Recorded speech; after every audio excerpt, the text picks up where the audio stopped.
بسم الله الرحمن الرحيم اللهم صل وسلم وبارك على سيدنا محمد وعلى آله وصحبه والتابعين. C'est toujours avec un réel plaisir que je vous présente en lecture audio le livre de Cheikh Badawi intitulé Des vertus ascensionnelles de Rajab et Sha'ban. De la paix entre les hommes ou le fruit du voyage nocturne et de l'ascension du prophète. Chers amis, permettez-moi de rappeler à votre attention l'événement prodigieux vécu par notre prophète Mohammed, salut divin sur lui, la nuit du 27e jour du mois sacré de Rajab, quelque peu avant son émigration solennelle à Médine, ville qui deviendra plus tard capitale d'un état de droit, de tolérance, du juste milieu, un état unique dans toute l'histoire de l'humanité entière. Cet état moderne, édifié sur la base des valeurs morales et spirituelles, embrassant une société pilote d'amour, de sacrifice et d'assurance, vivant les uns avec les autres dans le respect de l'autre, dans l'égalité entre tous, sans distinction aucune, dans la justice sociale, dans la fraternité exemplaire sans précédent. Chaque élément de cette société, fidèle à la noble cause, se verra investi d'une mission universelle, à savoir transmettre les bienfaits de cette nouvelle civilisation, consignés dans les révélations coraniques et dans les orientations sages du prophète, et surtout de les faire vivre par tous les hommes de la planète, grâce à leur droiture, dans leur mode de vie et à leur comportement vertueux. Il s'agit en effet de ce voyage nocturne et de cette somptueuse ascension céleste que notre vénéré prophète, salut divin sur lui, a effectué corps et âme, non dans un rêve, en sa qualité d'invité d'honneur, appelé par la grâce à la table de notre Seigneur, Maître des mondes, louange à lui seul. Oui, cette invitation en guise de miséricorde et de compassion divine survint au moment où notre prophète souffrit d'un long chagrin.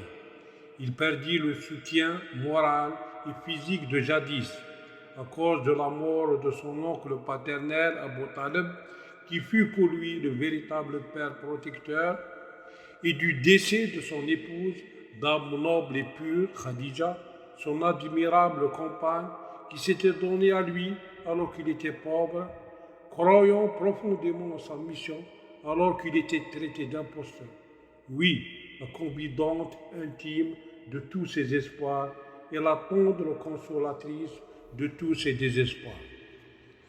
Cette invitation divine survint surtout en appel à son secours, au moment où il fut pourchassé, ainsi que ses compagnons de lutte par ses proches et amis, dont le redoutable oncle paternel Abu Lahab, qui le déclara hors la loi, sous tous les toits, alors que tous ces derniers lui rendirent hommage et respect durant toutes les 40 années précédant sa noble mission, et reconnurent tous en sa personne les valeurs d'un homme équilibré, juste et intègre. Devenu un être sans défense, privé de la protection qu'assure la solidarité tribale, un isolé que n'importe qui pouvait impunément tuer, maltraiter ou vendre, le prophète Mohammed, salut divin sur lui, finit par se réfugier en compagnie de Zayd ibn Haritha, ex-fils adoptif, dans l'oasis de Taïf, où il se mit à prêcher, mais l'accueil que la population réserva à cette prédication fut fort cruel.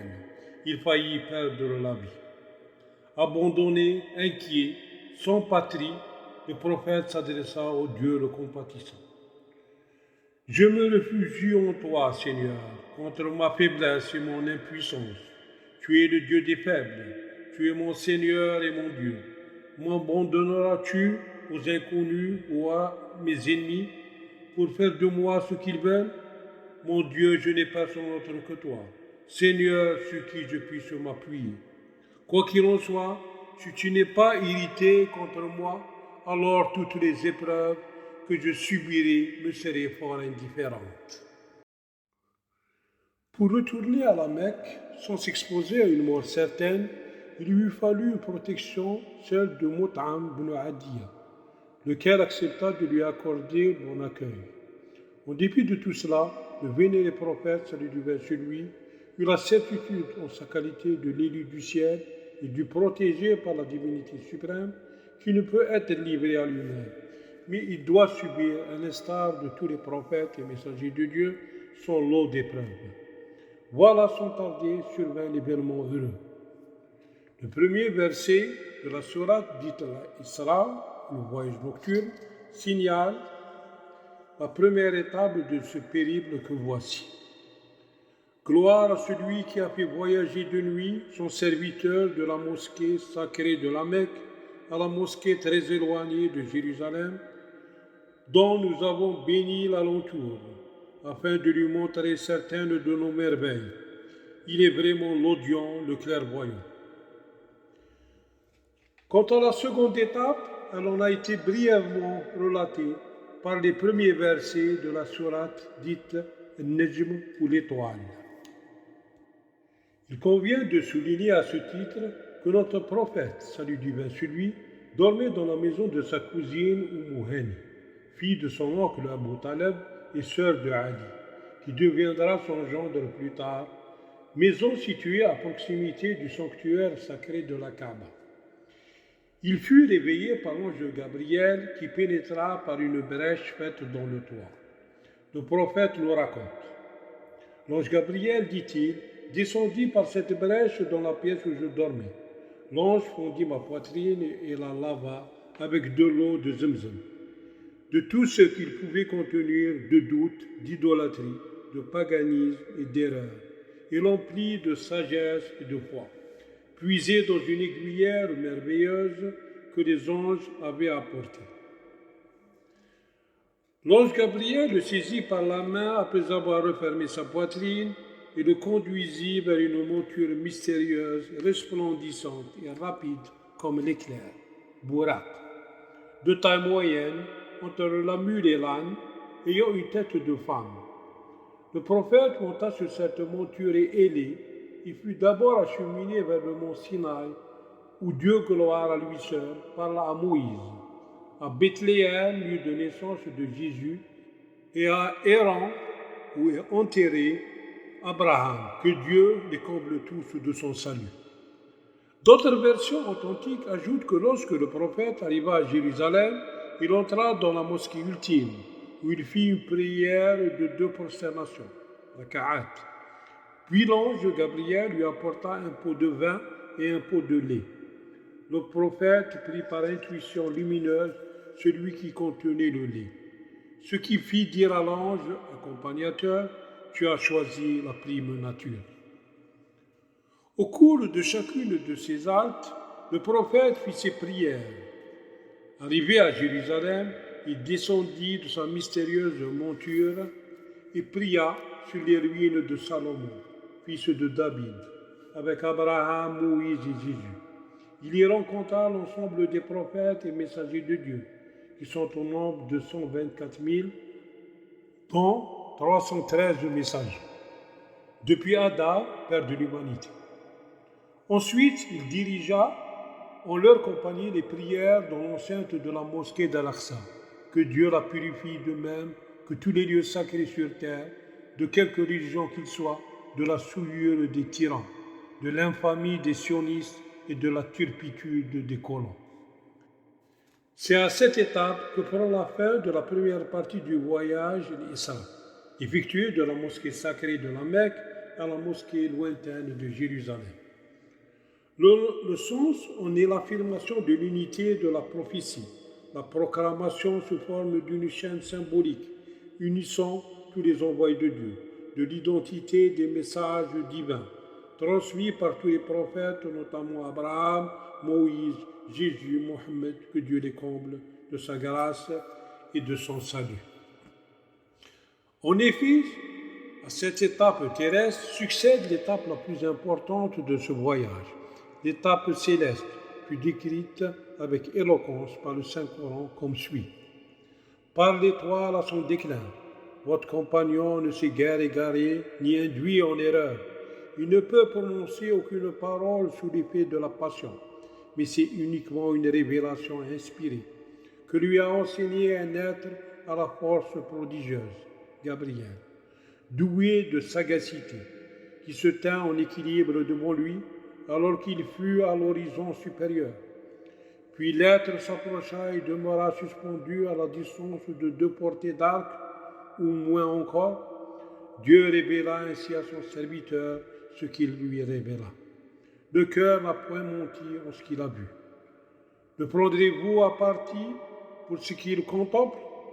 Et certes, il a vu une autre fois, près du lotus de la limite, non loin de l'asile paradisiaque, lorsque le lotus fut couvert par ce qui couvre. Le regard ne dévia point et n'outrepassa point. Des signes de son Seigneur, il en vit des plus grands. Sourate dit l'étoile ou Nejm, versets de 1 à 18. Avant d'entreprendre la seconde partie de ce voyage solennel, notre vénéré prophète laissa l'empreinte de son pied sur la coupole du rocher. Il arriva toujours monté sur la monture embellie, El-Buraq, au ciel inférieur de la lune et des étoiles, que nous observons d'ailleurs à l'œil nu, où il salua au passage Adam, père du genre humain, ayant à sa droite les élus du paradis qui le font sourire et à sa gauche les damnés qui le font pleurer. Dans les 6 autres cieux, notre prophète, salut divin sur lui, rencontra ses pères et frères spirituels, les prophètes suivants, Jésus et Jean, Joseph, Idriss, Aaron, frère de Moïse, au 6e ciel, Moïse et au 7e, Abraham, père spirituel des prophètes, s'appuyant contre la demeure fréquentée par les anges. Les êtres et les choses qu'il voit le frappent par l'immensité de leur forme. L'ange de la mort, l'ange des larmes, l'ange du châtiment au visage de cuivre, assis sur un trône de flammes, un autre ange, mi-feu, mi-neige, entouré de cœurs célestes implorant le Seigneur. Ô Dieu, tu as uni la neige et le feu, unis de même tous tes serviteurs dans la foi et l'obéissance à ta loi. Le prophète vit également dans cet univers les anges et entendit les chuchotements ou léger bruit des plumes de ceux qui transcrivent les actes de Dieu. Gloire à lui seul. Il fut ensuite transporté vers le lotus de la limite, Sidrat el-Muntaha, qui fleurit à la droite du trône invisible de Dieu et au-delà duquel se dresse l'inconnu. Puis en un clin d'œil, ou moins encore, le prophète traversa des océans sans fin, d'immenses zones séparées comme par des voiles de gaz, et distantes les unes des autres par 500 années de marche, zones d'obscurité absolue, de feu, de gaz, de vide, de lumière éblouissante, au-dessus desquelles s'étagent d'autres zones non moins vertigineuses, où se succèdent dans leur idéal absolu la beauté, la perfection, la souveraineté, l'unité. Derrière celle-ci étaient en adoration des milliers d'anges prosternés, immobiles, dans un silence total. Puis notre prophète fut happé par une mystérieuse lumière qui le mit à proximité du trône divin, à une distance de 2 portées d'arc ou moins encore. Il se sentit dans un état de grande extase, de ravissement voisin de l'anéantissement, tout en conservant ses facultés perceptibles. Notre vénéré prophète, salut divin sur lui, contempla Dieu le Seigneur, dont nul n'est égal à lui, avec les yeux de son esprit. Dieu que rien ne peut exprimer et qui surpasse l'entendement des hommes. Le prophète reçut de son Dieu un certain nombre de commandements définissant les devoirs de chaque musulman, à savoir n'adorer que le Seigneur Allah, et lui seul, parfait en son essence et son unité. Aimer son prochain comme soi-même et protéger les faibles.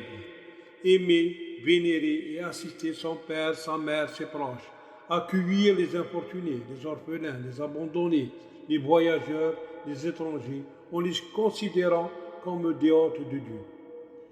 Ne pas tuer ni commettre d'adultère, n'être ni prodigue, ni avare, ni concupiscent, ni orgueilleux. Respecter tous les êtres, respecter la propriété d'autrui et prendre convenablement soin des biens des orphelins. Être honnête et loyal en tout et envers tout. S'interdire de falsifier les écrits, de pratiquer l'usure, de frauder sur des poids et mesures, de porter un faux témoignage. À suivre prochainement.